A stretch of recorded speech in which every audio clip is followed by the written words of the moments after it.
Shalom, y'all. Today I am near beautiful sunny Yuma, Arizona, enjoying the warmth and the sunshine. While most days are plenty warm here in southern Arizona, the nights can get pretty nippy. So I'm going to share some tips and tricks to staying warm here in the desert when the sun goes down. First, now is a great time to remind you that your subscription really helps my channel, so if you haven't already, please do subscribe. Also, letting videos run through the commercials and all the way to the end, that'll help me to get to where I can upgrade my equipment and provide better content going forward. If you'll leave comments below, I'm hoping that you and I can connect and start growing this nice traveling community. So yeah, do that. Let's start some dialogue. So here we go. Living off-grid in an RV can be a great adventure, but as the temperatures drop, staying warm becomes a top priority. Let's delve into strategies to keep cozy in your mobile home on wheels. So first of all, insulation, it matters. Begin with inspecting all of your RV's insulation or places where there's any gaps, cracks, or areas where cold air might seep in. Invest in some insulation materials if necessary, and consider adding weather stripping to windows and doors. Speaking of windows, let's upgrade the window coverings. Windows are notorious for heat loss. So one thing that people can do is buy reflectix and cut that to size to cover your windows at night. That can help tremendously. Consider upgrading to thermal curtains or using heavy layered curtains to trap warmth. I told you curtains can help add warmth. Here are my new curtains. They were inspired by this rug that I found. I am just in love with this color, and so I decided I wanted some curtains, not so much for the warmth but for the privacy. These curtains do help a little bit with the heat retention, not completely, because as you can see it's open down below, but they are heavy duty.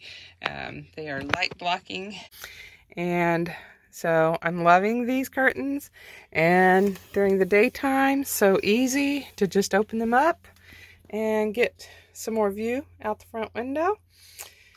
Another thing you can do is to embrace solar power. Leveraging the power of the sun not only will warm your rig during the day, but it will also give you energy. Installing solar panels on the roof can generate energy to power heating devices, which will reduce your reliance on traditional fuel sources. So you also want to use efficient heating sources. You want to choose them wisely. Wood-burning stoves, propane heaters, and electric heaters are all popular options. I've seen where wood stoves can add a real rustic charm, while propane heaters are efficient and portable. Electric heaters can be used with a generator or ample solar power, which, I don't have that, but another thing you want to do is to dress in layers, especially if you're going to be going out. But so personal warmth is as important as heating your space. If you'll dress in layers to trap in body heat, use thermal socks, insulated jackets, and cozy blankets, these will all contribute to your overall comfort. Another thing you can do is use a hot water bottle in your bed, plus use warm bedding. To prevent chilly nights, you can place a hot water bottle in your bed. That helps warm it up. I've done that. You also want to invest in high quality warm bedding and consider using sleeping bags for added insulation. Here's the method I use in my bedding to always ensure warmth even on the coldest night. All right, now we come to my bedroom, my messy bedroom, and I'm going to show you what I do to stay warm. And for me, this, in the 4+ years that I have been doing this, this has been a great method. So this top one, this is a down covering, and I've had it for a couple of years now, and this has been so awesome. A sleeping bag would also do the trick, I think, but I think that this part of the material traps the heat in, and then of course with your down adds tons of heat. Well, so that's not necessary a big part of the time, so that layer goes over to the side if it's not necessary for part of the night, but it is for the rest of the night. So on the chilly nights, it stays on my bed, but on warmer nights, whenever things start warming up and you know, consecutively I have a bunch of warm nights in a row, this thing's going to come off the bed because it is quite warm. My next layer is just a warm blanket. And again, even now with the temperatures dropping down to the low 40s, this thing and this thing are both used by me. Throughout the night, they come on and off. Okay, next one is my summer weight blanket, or it's really a bedspread. So it's just a lightweight summer weight bedspread. Sometimes that comes off, even on these chilly nights. And then I've got my sheets.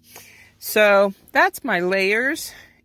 And then whenever I learned this next trick, this was the bomb, I'll tell you what.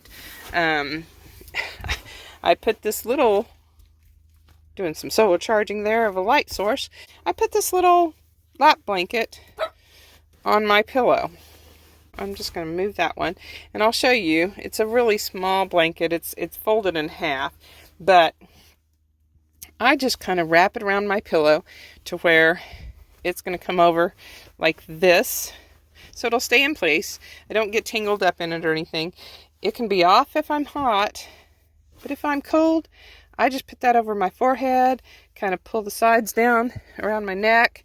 It kind of connects up with my blankets. So here's my little face here. I like my face to stay cold. Don't want my eyes or nose or mouth under there. And so the rest of me, my shoulders, my neck, and my head are covered up. Oh my gosh, I warm up so fast whenever I do that.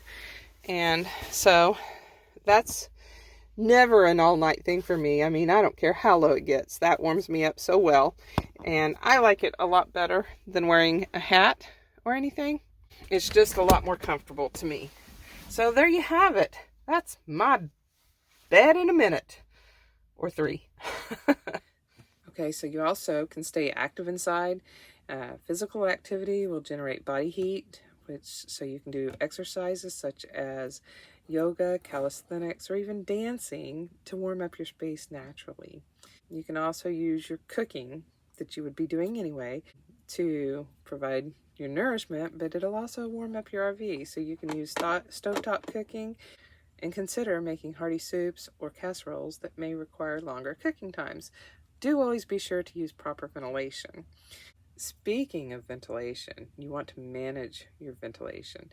So while sealing your RV is essential, it's crucial to balance insulation with ventilation.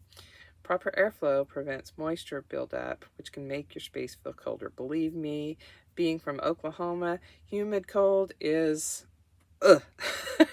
bone-chilling cold. So yeah, you want to keep the moisture out. So you also want to use your vents and windows to strategically maintain a comfortable environment. So another great thing to do is to connect with the off-grid living community for tips and shared experiences. Attend meetups and gatherings or online forums, Facebook, whatever, to gather insights on staying warm in various climates. So living off-grid in an RV requires adaptability and resourcefulness, especially when it comes to staying warm. By combining insulation techniques, efficient heating methods, and a bit of ingenuity, you can transform your RV into a warm and inviting home, no matter how chilly the surroundings may be. Stay warm and enjoy the unique journey of off-grid living. Again, I want to remind you, please do subscribe, hit the like button, all the stuff. Leave your comments. Let's talk about it.